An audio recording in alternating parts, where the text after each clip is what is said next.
ভারত ও পাকিস্তান ১৯৪৭ সালে সাম্রাজ্যবাদী ব্রিটিশদের হাত থেকে স্বাধীন রাষ্ট্র হিসেবে আত্মপ্রকাশের পর থেকে চলছে বৈরিতা।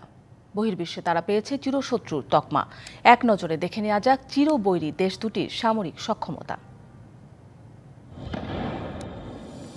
গেল সপ্তাহে কাশ্মীরে সন্ত্রাসী হামলায় হতাহতের জেরে ভারত ও পাকিস্তান সংঘাতে জড়িয়ে পড়তে পারে আশঙ্কা বিশ্বের। এমন পরিস্থিতিতে দুদেশের সামরিক সক্ষমতার বিষয়টি আলোচনায় উঠে এসেছে।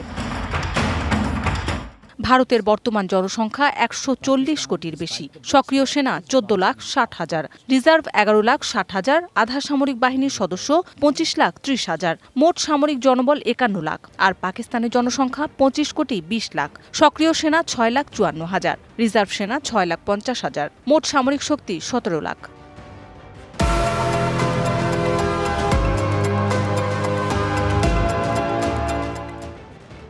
পাকিস্তানের পারমাণবিক অস্ত্রের সংখ্যা ১৪০ থেকে ১৫০টি। এদিক থেকে দেশটির সক্ষমতা ভারতের চেয়ে বেশি। ডেলিভারি সিস্টেমের মধ্যে উল্লেখযোগ্য শাহিন 2-3 ব্যালিস্টিক ক্ষেপণাস্ত্র, F-16 যুদ্ধবিমান, বাবর ক্রুজ ক্ষেপণাস্ত্র।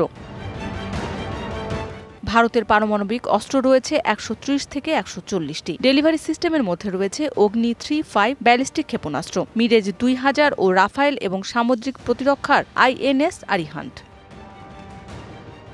এদিকে ভারতের প্রতিরক্ষা বাজেট $৭,৯০০ কোটি আর পাকিস্তানের ১,০০০ থেকে ১,২০০ কোটি। ভারত পাকিস্তান সংঘাতের কেন্দ্রবিন্দুতে রয়েছে স্থলবাহিনী। দেশ দুটির মধ্যে রয়েছে ৩,৩২৩ কিলোমিটার দীর্ঘ সীমান্ত। ট্যাঙ্ক, সশস্ত্র যান ও কামানের সংখ্যাগত দিক থেকে সুবিধাজনক অবস্থানে রয়েছে ভারত। পাকিস্তানের ট্যাঙ্ক বহরও প্রতিযোগিতামূলক। ভারতের বিমানবহর আকারে বড় ও বৈচিত্র্যময় হলেও স্কোয়াড্রনের ঘাটতি রয়েছে, আর পাকিস্তানের বিমানবহর তুলনামূলক ছোট হলেও এর আধুনিকায়ন হচ্ছে। ভারতীয় নৌবাহিনী তুলনামূলক বেশি শক্তিশালী ও গভীর সমুদ্রে অভিযান চালানোর উপযোগী। পাকিস্তানের অপেক্ষাকৃত ছোট নৌবাহিনী মূলত উপকূলীয় প্রতিরক্ষা ও আঞ্চলিক অভিযানে ব্যবহৃত হয়। বিমানবাহিনী রণতরী না থাকলেও সীমিত যুদ্ধ বিমানের কারণে গভীর সমুদ্রে নৌবাহিনীর অভিযানের সীমাবদ্ধতা রয়েছে।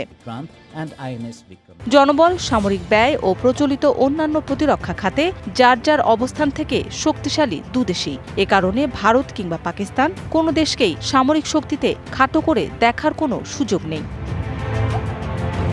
মৌসুমী শান্তা, ডিবিসি নিউজ ডেস্ক।